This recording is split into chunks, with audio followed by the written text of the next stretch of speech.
అందరికీ నమస్కారం అండి. నా పేరు కృష్ణదీప్తి. మీకు అందరికీ మా ఛానల్కి స్వాగతం.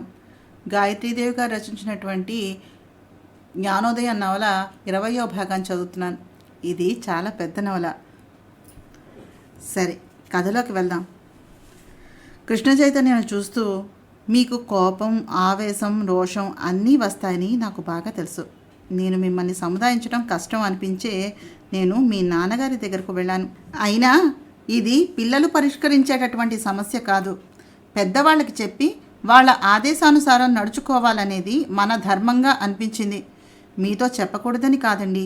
విని మీరు తట్టుకోలేక ఆగ్రహాన్ని ప్రదర్శిస్తే తరువాత పరిస్థితి నరసమ్మ ద్వారా ఈ సంస్థానం అంతా మారుమోగిపోతే మీ ఇంటి గౌరవం, పేరు, ప్రతిష్ట, పరువు నా ద్వారా గంగలో కలుస్తాయేమోనని భయం నన్ను ఆపేసింది.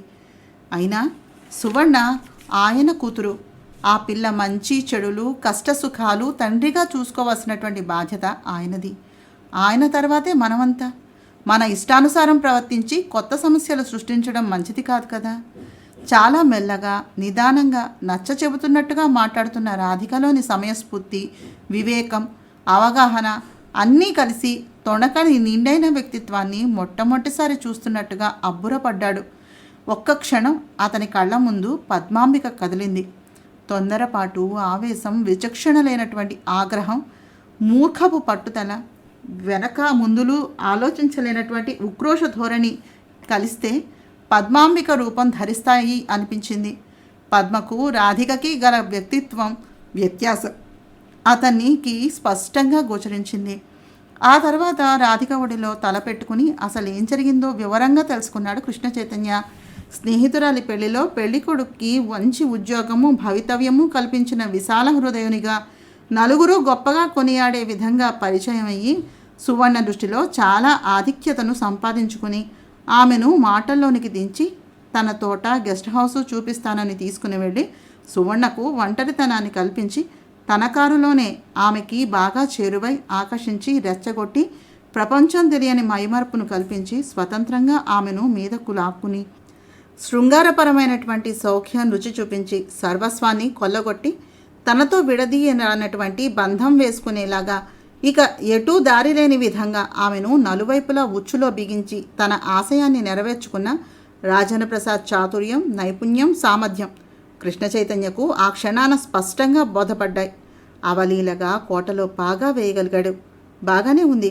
దీని ద్వారా అతను ఆశించే ప్రయోజనం ఏమిటి? తన నుంచి రాధికను వేరు చేయగలడా? చూద్దాం. సాలోచనగా తల పంకించాడు కృష్ణ చైతన్య. రాజేంద్ర ప్రసాద్ని, అతని తరపు బంధువులను వెళ్ళి ఆహ్వానించమన్నారు ఆనంద భూపతి. ఫోన్లో పిలిస్తే చాలని ఆ ఏర్పాటు బావగారి చేత చేయించమని తండ్రికి రిక్వెస్ట్ చేశాడు కృష్ణ చైతన్య. రాజేంద్ర ప్రసాద్ కాళ్ల దగ్గరకు పిల్లనిస్తామని వెళ్ళటానికి అతనికి సుతరాము నచ్చలేదు. కొడుకు ఆదేశానుసారము అల్లుడు శ్రీనివాస్ చేత ఫోన్ చేయించారు ఆనంద భూపతి. ఆహ్వానం అందినదే చాలు అన్నట్టుగా కుల పురోహితునితోటి రాజేంద్ర ప్రసాద్ వచ్చేశాడు. కృష్ణాపురం సంస్థానంలో సభ్యత్వాన్ని కోరుతూ పెళ్లి కొడుకు హోదాలో దజ్జాగా. సువర్ణ రాజేంద్ర ప్రసాద్ను ప్రేమించిందని, ఆమె కోరిక తీర్చడమే తక్షణ కర్తవ్యమని కనకాంబికను, పద్మాంబికను పిలిచి చెప్పారు ఆనంద భూపతి. భర్తతో పాటు ఎదురు వెళ్ళి ఆహ్వానించి తీసుకుని వచ్చి కనకాంబిక మందిరంలోనే కూర్చోపెట్టింది పూర్ణాంబిక. అక్కడ తండ్రి కొడుకులు ఇద్దరూ లేరు. ఆ సంగతి పెద్దగా పట్టించుకోనట్టుగా నటించాడు రాజేంద్ర ప్రసాద్. రాధిక మందిరంలో పెళ్లి కుమార్తెగా ముస్తాబయ్యి వెళ్ళి కూర్చుంది సువర్ణ. లాంఛనప్రాయంగా పెళ్లి చూపులు కాస్త ముగిసిపోయాయి. మాటలకు ఆనంద భూపతి మందిరానికి తీసుకుని వెళ్ళారు ఆడంగులు. చెప్పవయ్యా, కట్న కానుకలుగా నీకేం కావాలి? నీ తరపున పెద్దవాళ్ళెవ్వరూ లేరా? ఒక్కడివే వచ్చావు? నర్మగర్భంగానే నవ్వుతూ ప్రశ్నించారు ఆనంద భూపతి. కృష్ణ చైతన్య బెంగుళూరు వెళ్ళాడని చెబుతూ రాజేంద్ర ప్రసాద్ కంటపడటం ఇష్టం లేక నిజంగానే గత రాత్రి బెంగుళూరు వెళ్ళిపోయాడు కృష్ణ చైతన్య. తన ఆరోగ్య కారణంగా బాధ్యతలన్నీ కొడుక్కి అప్పగించినట్టుగా ఆయన చెప్పారు. నాకున్నది మా తాతయ్య ఒక్కరే సార్. ఆయన మంచంలో నుంచి లేవలేరు. నా తల్లిదండ్రులు పోయిన దగ్గర నుంచి నన్ను ఇంతటివాణ్ణి చేసింది ఆయనే. దూరపు బంధువులు ఉన్నా తినిపోయేవాళ్లే. నా శ్రేయస్కాములంటూ నాకెవ్వరూ లేరు. ఈ పెళ్లి ద్వారా ఆయన నా అనే వాళ్ళ ఆత్మీయత నాకు లభిస్తుందని నా ఆశ. కట్న కానుకలు అన్నీ నాకు సువర్ణే. నాకేం లేదని మిమ్మల్ని అడగాలి చెప్పండి. లేనిది ఆత్మీయత, ఆపేక్ష. మీ అమ్మాయినిచ్చి కన్యాదానం చేస్తే చాలు, అదే నాకు కొన్ని కోట్లు ఇచ్చినట్టుగా సంతోషిస్తాను. ఈ పెళ్లి ద్వారా మీ బంధుత్వం ఏర్పడి మీ ఆపేక్ష, ఆదరం లభిస్తాయని, మీ ఇంటి అల్లుణ్ణి అనే తృప్తి, నిశ్చింత ఏర్పడి నన్ను ధన్యుణ్ణి చేస్తే అదే మహాద్భాగ్యంగా మురిసిపోతాను అన్నాడు చేతులు జోడించి రాజేంద్ర ప్రసాద్. ఆనందభూపతి ఏమీ అనకుండా పెళ్లి మాటలు ప్రస్తావించడమే అతనికి ఏనుగు ఎక్కినంత ఆనందాన్ని కలిగించింది. ఆ ఉత్సాహం, సంభ్రమం, కోరిన పెన్నిది లభించినంత ఆనందం అతని వదనంలో దీప్తిస్తూ ఉన్నాయి. ఆ పెళ్లి ఎలాగైనా తప్పించాలని ఎంతైనా ప్రయత్నించాడు కృష్ణ చైతన్య. కానీ సువర్ణ అభిప్రాయం మాత్రం మారలేదు. అతని చేతుల్లో సర్వాన్ని కోల్పోయాను. ఇంకా మంచైనా చెడైనా అది నా తలవ్రాత అనే అనుకుంటాను. చేతనైతే నా భర్తను మార్చుకుంటాను, లేదా ఈ వంశానికి అపకీర్తి కళంకం రాకుండా నా బతుకును కన్నీటితోనే గడిపేస్తాను. దైవం నాకు భర్తగా ప్రసాదించింది ఇతన్నే అనుకుని ఆ తృప్తితో జీవితాన్ని ముగిస్తానే కానీ ఈ అపవిత్ర దేహాన్ని మరో మగవానికి భోగ్య వస్తువుగా మార్చలేనన్నయ్య, నన్ను క్షమించు అని ప్రాధేయపడుతున్న చెల్లెల్ని, ఆమె మనోనిబ్బరాన్ని చూసి ఆడవాళ్లకు పాతివ్రత్యం పట్ల ఉండే విశ్వాసము, గౌరవము, పూజ్యభావము అతని కళ్ళు చెమర్చేలా చేసింది. అసలు ఆడవాళ్లలో ఆసుగుణమే కనుక లేకపోయినట్లయితే ఇన్ని సంసారాలు ఇంత నిశ్చింతగా, నమ్మకంగా ఈ పృథ్వీతనంలో మనుగడ సాగించలేవని అర్థమయ్యాక సువర్ణ జీవితాన్ని తండ్రిలాగే తను కూడా కాలానికి వదిలేసి నిట్టూర్చాడు కృష్ణ చైతన్య. తన చేతుల్లో ఇంకా ఏమీ లేదని తెలుసుకుని. కళ్యాణం నిశ్చయమయ్యాక సందడి పెరిగింది. తండ్రి ఏం చెబితే అది చేయటం మినహా ఏ ఆసక్తి లేకుండా నిర్వికారంగా గడిపేస్తూ ఉన్నాడు కృష్ణ చైతన్య. పెద్దరికాన్ని శ్రీనివాస్ వహించడంతో తన ప్రమేయం లేనందున కృష్ణ చైతన్యకు కాస్త రిలీఫ్గా అనిపించింది. అతనికి కొత్తగా తలకి ఎత్తుకున్న ఆఫీస్ వ్యవహారాల్లోనే ఊపిరి సలపటం లేదు. రాధికను తన ప్రాణేశ్వరిగా తీసుకుని వచ్చాక అతను ఏ నెల్లాళ్ళలో లైఫ్ని ఎంజాయ్ చేశాడేమో. ఆ తర్వాత తండ్రి అనారోగ్య కారణంగా బాధ్యతలు ఒక్కొక్కటిగానే అతని కాళ్ళకి బంధాలు వేశాయి. స్వేచ్ఛ, సంతోషం, స్వసుఖాశక్తి కోల్పోయినందుకు మొదట్లో చాలా బాధగా, ఇబ్బందిగా, అయిష్టంగా, ఎప్పుడెప్పుడు ఆ ఊబిలో నుంచి బయటపడదామా అనే తొందర, కంగారు ఉండేవి. తరువాత రాధిక అన్న మాటలు అతన్ని చాలా యాతనకు గురిచేశాయి. తర్వాత ఆమె ఆంతర్యం అర్థమైంది కృష్ణ చైతన్యకు. కృష్ణ, నా మనవిని మన్నించండి. 3 కారణాల వల్ల నేను మిమ్మల్ని ఇంతగా క్షోభ పెట్టవలసి వస్తుంది. మొదటిది, అక్కయ్య దృష్టిలో మీరు నాకు సర్వం సహా అంకితమైపోయారు. నేను తప్ప వేరే ప్రపంచం మీకు గుర్తు రావటం లేదు. నా తోడిదే లోకం అన్నట్టుగా మారిపోయి కట్టుకున్న భార్యను, కన్న బిడ్డను, కనిపెంచిన తల్లిదండ్రులను విస్మరించిన వ్యామోహపరులనే చులకన భావం రాకూడదు. కోపం ఉన్న మీ పలకరింపుతో అన్నీ మర్చిపోయి ఆవిడ పరవశించిపోవాలి. నా భర్త నన్ను విస్మరించలేదు, ఇదివరకటి కంటే అనురాగము, ఆత్మీయత, ఆనందం అందిస్తున్నాడు అనే తృప్తి, నిశ్చింత, జీవితం పట్ల విశ్వాసము కలగాలి.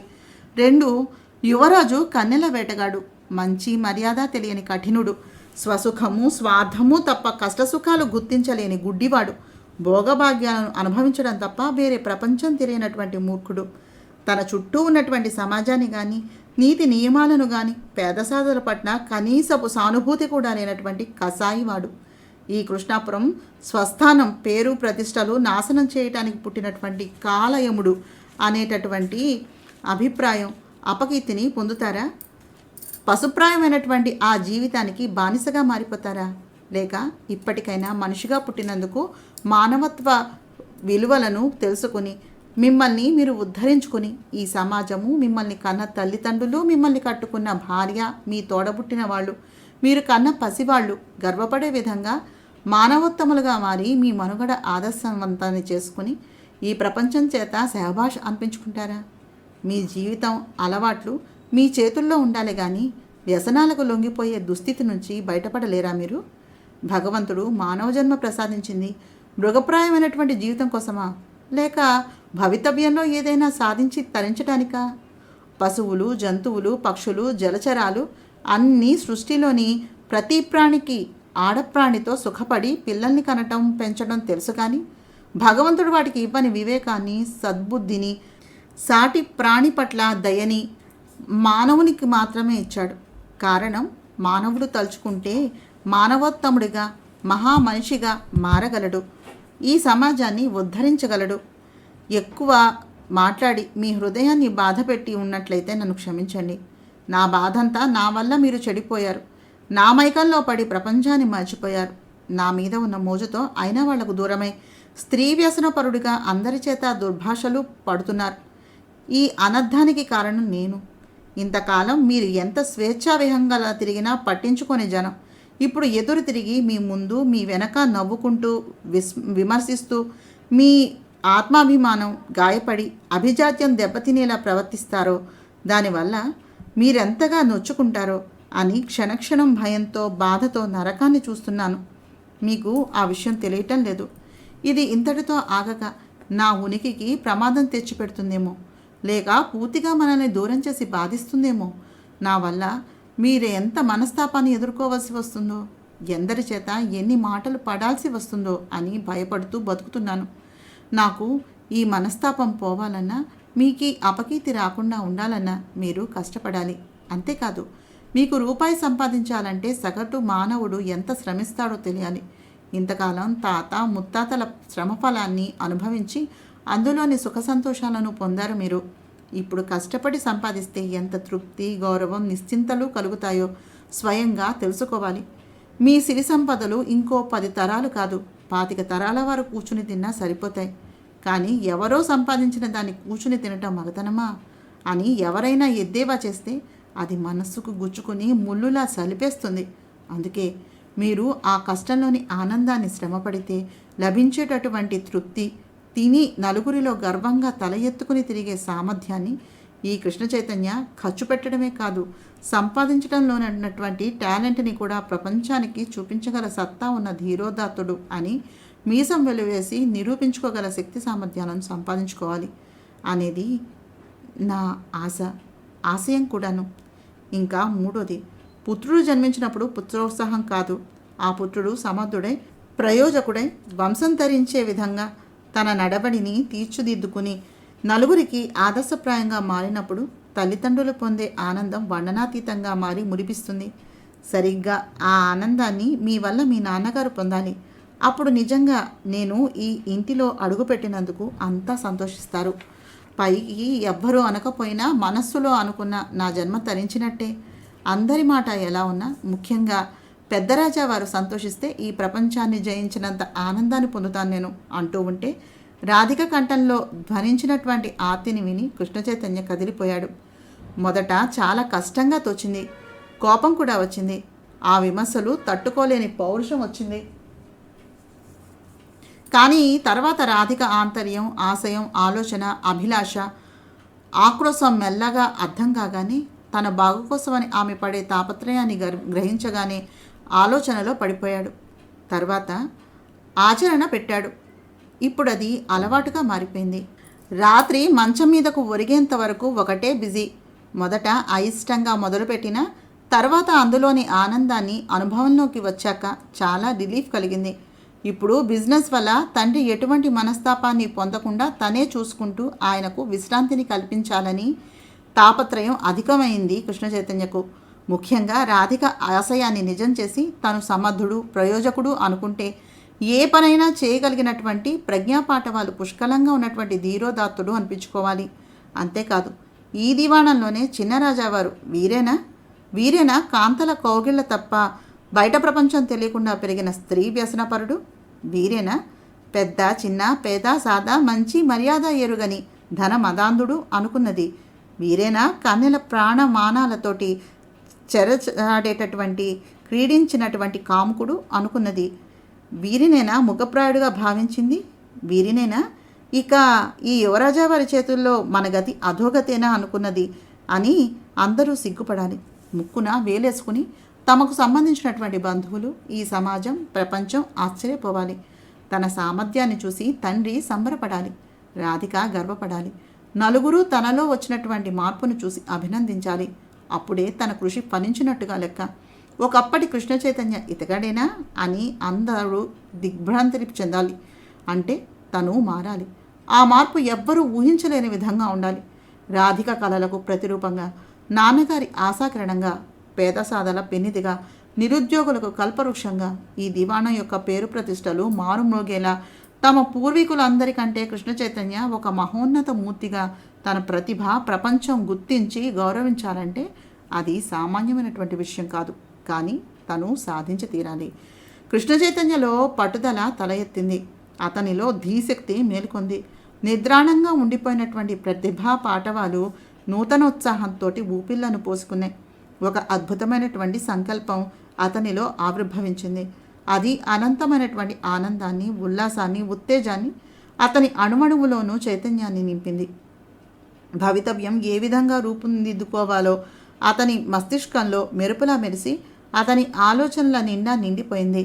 ఫలితంగా అతనిలో హుందా, చురుకుతనం, గాంభీర్యం, పెద్దరికం, నడవడిలో ఉన్నటువంటి నిండుతనం వచ్చి నిండుకోసాగాయి. అతనిలోని స్త్రీలాలస, వ్యామోహం, చిన్నతనపు ఆలోచనలు, చిలిపి కోరికలు, యవ్వనజనితమైనటువంటి కాంక్షలు, ఆ వయసు యువకులలో ఉండాల్సినటువంటి తృష్ణ, ఇంకా ఏదో పొందాలనే భావావేశం సెలవు తీసుకుని ఒక మహామనీషిగా రూపాంతరం చెందేలాగా పురికొల్పాయి. శాస్త్ర తేజస్సు, శక్తి, శౌర్యం, వీర్యం, దక్షత అతనిలో ఆవిర్భవించి కుర్రతనపు చేష్టలు వీడ్కోలును తీసుకున్నాయి. పెళ్లి ముహూర్తం పెట్టించేసి పెళ్లి పనులను ప్రారంభించారు హడావిడిగా. అనాసక్తంగా ఆ హడావిడి నుండి తప్పించుకుంటూ తండ్రితో తన విముఖత్వం గురించి స్పష్టంగా చెప్పేశాడు కృష్ణ చైతన్య. సర్వసభ్య సమావేశం చేసి అందరినీ అంటే కుటుంబ సభ్యులను పిలిపించి ఆ విషయాన్ని ప్రస్తావించారు ఆనందభూపతి. సువర్ణ కోరుకున్న వరుణ్తో ఆమె వివాహం జరుగుతుంది అని తెలియగానే అంతా ఎంతో సంతోషించారు. సువర్ణ ఆనందం వర్ణించనలవి కాని విధంగా మారింది. ఆ పెళ్లి పెత్తనం అంతా తన చేతికి రావడంతో శ్రీనివాస్ కూడా చాలా సంతోషించాడు. కారణం అధికారమే కాదు, ఐశ్వర్యం కూడా అతని చేతికి దొరుకుతుంది. కావలసినంత సొమ్మును జలగలాగా లాక్కోవచ్చును. తీరని కోరికలన్నీ తీర్చుకోవచ్చును.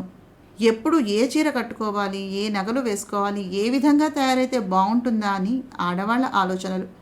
అందరి ఆలోచనలను తన అయిష్టతతోటి తన వైపుకు తిప్పుకున్నాడు కృష్ణ చైతన్య. సువర్ణ పెళ్లికి అతనెందుకు విముఖుడుగా ఉన్నాడో తెలిసింది ఒక్క ఆనందభూపతికి మాత్రమే. ఎలాగూ నాకు బిజినెస్ వ్యవహారాలను అప్పగిస్తున్నారు కనుక ఫ్యాక్టరీల పనులు నాకు, తిరిగి చేసే పనులు బావగారికి ఇవ్వండి.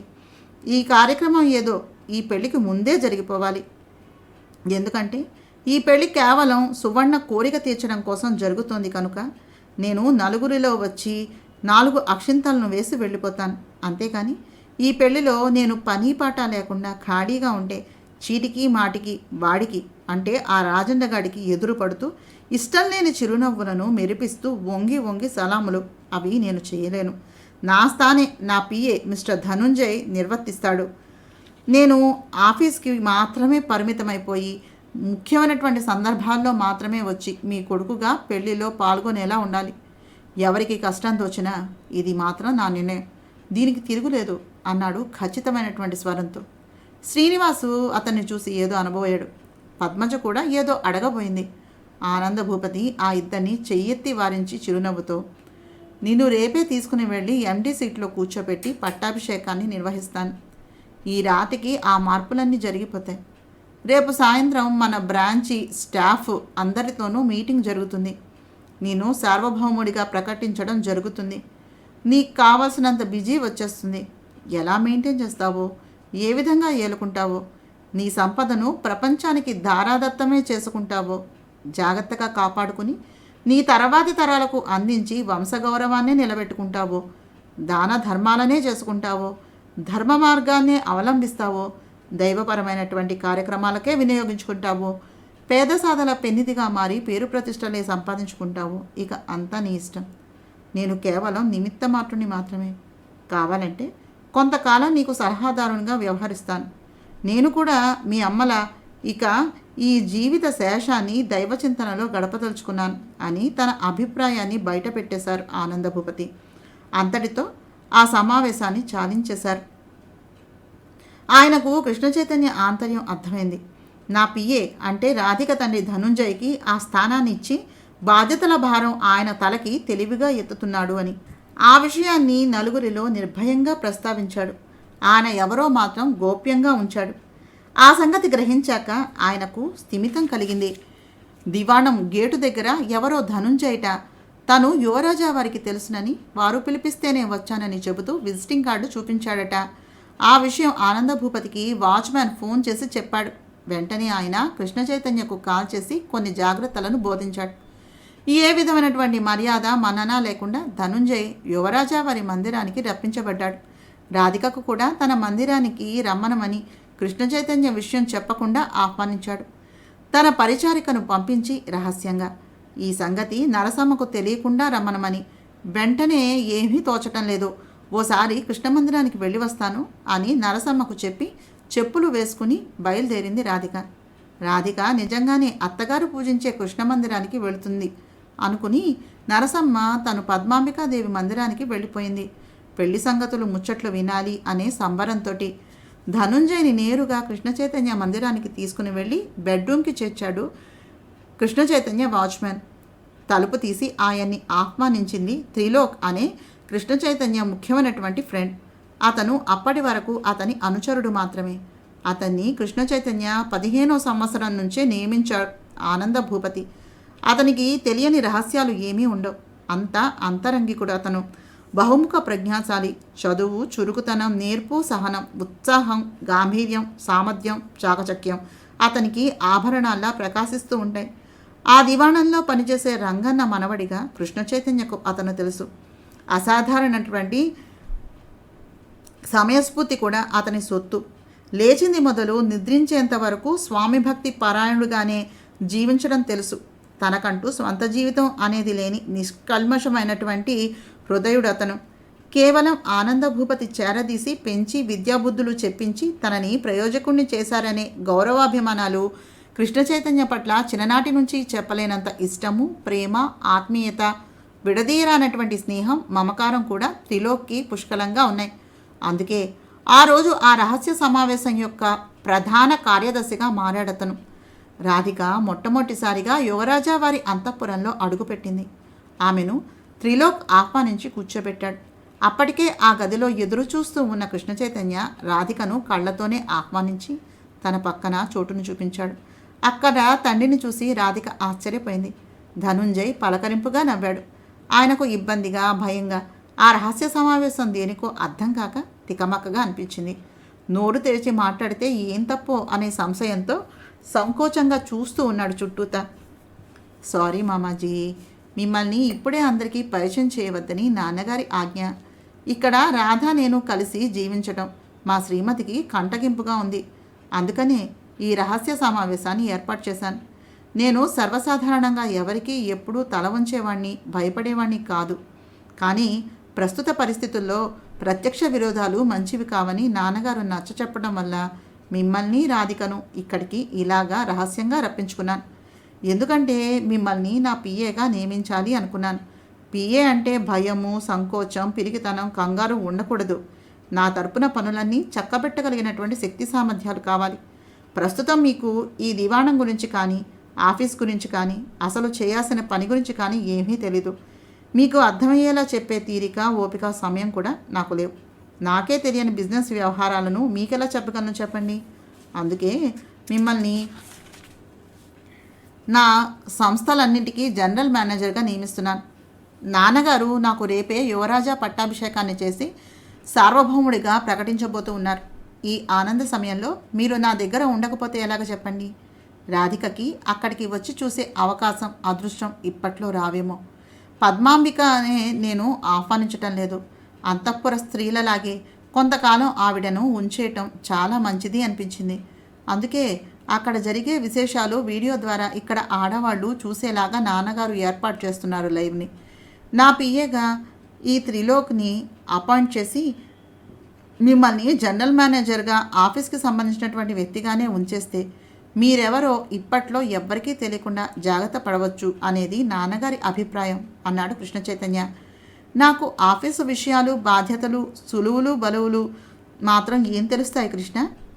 ఏదో చిన్న జాబ్ ఇప్పిస్తే చాలు. ఇంత పెద్ద పదవులు, బాధ్యత, బరువు నాకెందుకు చెప్పు. నేనేమీ అనుకోను. ఏదో మీ నీడన బతికేసి చిన్న ఆధారాన్ని ఇస్తే చాలు. జనరల్ మేనేజర్ అంటే మాటలా? అసలు మీ సంస్థలు ఏమీ తెలియని వాడిని నన్ను తీసుకుని వెళ్ళి అందలం మీద కూర్చోబెట్టకూడదు. నా చదువు ఎంత, నా నాలెడ్జ్ ఎంత, టాలెంట్ ఎంత, అసలు నా విజ్ఞత సమర్థత నాకే తెలియదు. అలాంటి వాడికి అమాంతంగా ఇంత బరువు బాధ్యతలా? వద్దు వద్దు కృష్ణ అంటూ ఏదో చెప్పబోయాడు ధనుంజయ్. మీరేమీ కంగారు పడకండి మామాజీ. మీరు రేపటి నుంచి కనీసం 2-3 మాసాలైనా ట్రైనింగ్ తీసుకుంటారు. మా జనరల్ మేనేజర్ ఆత్మానందం గారు, ఆయనకి ఈ మధ్యనే మైల్డ్గా హార్ట్అటాక్ వచ్చింది. వయస్సు 75. ఆయన తనకి విశ్రాంతి కావాలని తనని రిలీవ్ చేసేయమని చాలా కాలంగా మా నాన్నగారిని రిక్వెస్ట్ చేస్తూ ఉన్నారు. వాళ్ళ అబ్బాయి ఏమో అమెరికాలో డాక్టర్గా చేస్తున్నాడు. అక్కడికి వెళ్ళి బైపాస్ సర్జరీ చేయించుకోవాలి అనేది ఆయన కోరిక. అందుకే ఆయన ఉండగానే ఆయన దగ్గర మీరు శిక్షణను పొందినట్లయితే నాకు నిశ్చింత. మిమ్మల్ని ఫలానా అని ఈ దివాణంలో పరిచయం చేస్తే పద్మజ వల్ల ఇప్పుడే ఓ తుఫానుకి ఎదుర్కోవలసి వచ్చేటటువంటి ప్రమాదం ఉంది. నేను నిలదొక్కుకోకుండా అలాంటి కష్టాలు ఫేస్ చేయటం నాకు, నాన్నగారికి కూడా ఇష్టం లేదు. అందుకే ఈ ఏర్పాటు. మీరేమీ గాబరా పడకండి. మీకు తెలియనివి చెప్పడానికి ఇదిగో త్రిలోక్ ఉంటాడు. అక్కడ ఆత్మానందం ఉంటారు. మీ బస ఇక అక్కడ కాదు, మీకు ఏర్పాటు చేయబడినటువంటి క్వార్టర్లో అక్కడ మెస్ కూడా ఉంది. స్పెషల్ మీల్స్ వచ్చేస్తుంది. మీరు వంటకి వీడ్కోలు చెప్పేయండి. కాదంటే వంట మనిషిని అపాయింట్ చేస్తాం. మీరు దేనికి సంకోచము భయము పెట్టుకోవద్దు. ఇన్నాళ్లలాగా మీరు సామాన్యమైనటువంటి వ్యక్తి కాదు.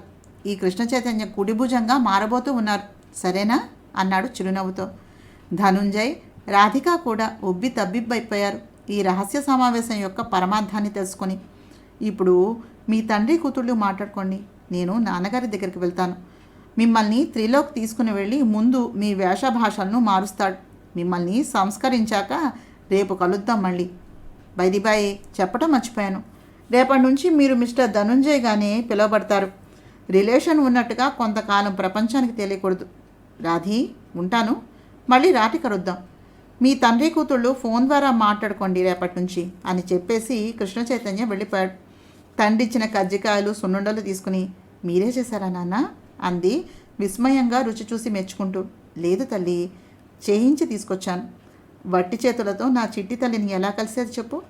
స్థితిగతులకు పేదవాడినైనా కన్న మమకారానికి కాదు కదమ్మా అన్నాడు కూతురుకి తినిపించి ఆనందాశ్రువులను పైతువాలతో ఒత్తుకుంటూ. బాబాయ్ గారు, మీ తండ్రి కూతుళ్లను డిస్టర్బ్ చేస్తున్నందుకు మన్నించాలి. తెల్లారేసరికి మీ రూపురేఖలు మారిపోవాలని యువరాజా వారి ఆర్డర్. మీరు కొంచెం సహకరించండి అంటూ వచ్చి ధనుంజయ్ ఒంటి కొలతలను తీయించి దుబ్బులా ఉన్న ఆయన గిరిజాల జుట్టును అందమైనటువంటి క్రాఫ్గా మార్చి ఖరీదైన డ్రెస్సు బూట్లు వేసి త్రిలోకు ధనుంజయ్ని కొన్ని గంటల్లో ఆనవాళ్ళు పట్టలేని విధంగా పెద్ద గెజిటెడ్ ఆఫీసర్గా మార్చేశాడు. చూస్తున్న రాధిక కానీ, అద్దంలో తన ప్రతిబింబాన్ని చూసుకున్నటువంటి ధనుంజయ్ కానీ నమ్మలేనంత సంభ్రమాశ్చర్యాలతోటి విస్మయచకితులైపోయారు. తండ్రి కూతుళ్లకు ఏకాంతం దొరకలేదు. ఆత్మానందం గారు వచ్చి ధనుంజయ్ని పిలుస్తున్నారని తీసుకుని వెళ్ళిపోయాడు త్రిలోక్. తర్వాత కలుద్దామని రాధిక వచ్చేసింది. తండ్రిచ్చిన స్వీట్స్ వెనక పరిచారిక తెచ్చింది. అప్పటికింకా నరసమ్మ రాకపోవడంతో నిశ్చింతగా నిట్టూర్చుంది రాధిక. పద్మాంబికకు ఏ విషయాలు తెలియటం ఇష్టం లేనటువంటి ఆనందభూపతి ఏ హడావిడి దివాణంలో జరగకుండా అన్నీ ఆఫీస్కే పరిమితం చేసి కృష్ణ చైతన్యను ఎండీ స్థానంలో కూర్చోబెట్టేశారు. రహస్యంగానే అతని పట్టాభిషేకాన్ని జరిపించేశారు. యువరాజా పట్టాభిషేకం చెప్పి సార్వభౌమ పదవిని చుట్టబెట్టేసి నిశ్చింతగా నిట్టూచారు. ధనుంజయ్ని జనరల్ మేనేజర్గానే పరిచయం చేశారు. శ్రీనివాస్కి ఇదంతా ఒక రకంగా కంటగింపుగా తోచింది. ఇంతకాలం ఆనందభూపతి తర్వాత ఆ స్థానము, అధికారము, ఐశ్వర్యం, పెద్దవాడైన అన్నీ తనవేనని ఎంతో ధైర్యంగా, ఆశగా, నిశ్చింతగా ఆ రోజు ఎప్పుడెప్పుడా అని ఎంతో ఆదుర్దాగా, ఆత్రంగా ఎదురు చూస్తూ ఉంటే హఠాత్తుగా మామగారు కొడుకు రూటును మార్చి తీసుకుని వెళ్ళి సార్వభౌమత్వ పదవిని కొడుకు కట్టబెట్టేయడంతో తనకి చెందవలసినటువంటి సామ్రాజ్యాన్ని పరాయరాజు ఆక్రమించుకున్నట్టుగా ఫీల్ అయిపోతూ కుతకుతలాడిపోతున్నాడు ఈర్ష్య అసూయలతోటి. అమృత ఫలంలా చేతికి దొరుకుతున్నటువంటి అదృష్ట వస్తువును కృష్ణ చైతన్య అమాంతం అడ్డుపడి తన స్వంతం చేసుకున్నంత బాధ, కోపము, ఉక్రోషాలతో మానసికంగా కృంగిపోతూ పైకి చిరునవ్వులు దొల్లించటం, ఆనందాన్ని అభినయించటం చేతకాక ఒంటికి కారం రాసుకున్నట్టుగా మండిపోతూ తలనొప్పిగా ఉందని దివాణానికి వెళ్ళిపోయి అక్కడ తన అక్కసునంతా భార్య మీద చూపించాడు. ఎప్పటిలా టీవీ చూస్తూ ఎంజాయ్ చేస్తూ పరిచారిక తెచ్చిపెట్టిన ఫలహారాన్ని ఆరగిస్తున్న పూర్ణాంబిక అసలు భర్తను చూడనే లేదు, పట్టించుకోలేదు. ఆ భార్యాభర్తల దాంపత్యం మంచానికి మాత్రమే పరిమితం. మిగిలిన సమయంలో ఎవరి స్వేచ్ఛా స్వాతంత్రాలు వాళ్ళవి. భార్యను పిలవటం, కష్టసుఖాలు చెప్పటం అతనికి తెలియదు. భర్త దగ్గరగా వెళ్ళటం, ఆత్మీయత, మమకారం ఆవిడకు తెలియవు. ఎవరి అహాలు వాళ్ళవి, ఎవరి వ్యక్తిత్వాలు వాళ్ళవి, ఎవరి అభిజాత్యాలు వాళ్ళవి. అలాంటిది వస్తూనే శ్రీనివాస్ భార్య ఆరగించే ఫలహార పళ్ళాన్ని పడేలమని తన్నేశాడు. అది ఎగిరి అందులోని కారపు బూంది అంతా పూర్ణాంబిక తల నిండా పడింది. మరి తర్వాత పూర్ణాంబిక పరిస్థితి ఏం కానుంది? దీనికి కృష్ణ చైతన్య, ఆనంద భూపతి ఏం చేయబోతున్నారు? నెక్స్ట్ ఎపిసోడ్లో వినాల్సిందే. మరి గాయత్రీదేవి గారు రచించినటువంటి జ్ఞానోదయ నవలను చదువుతున్నాను. నా ప్రయత్నం మీకు నచ్చినట్లయితే తప్పకుండా మా ఛానల్ సబ్స్క్రైబ్ చేసి, షేర్ చేసి, లైక్ చేసి, కామెంట్ చేయండి. నమస్తే.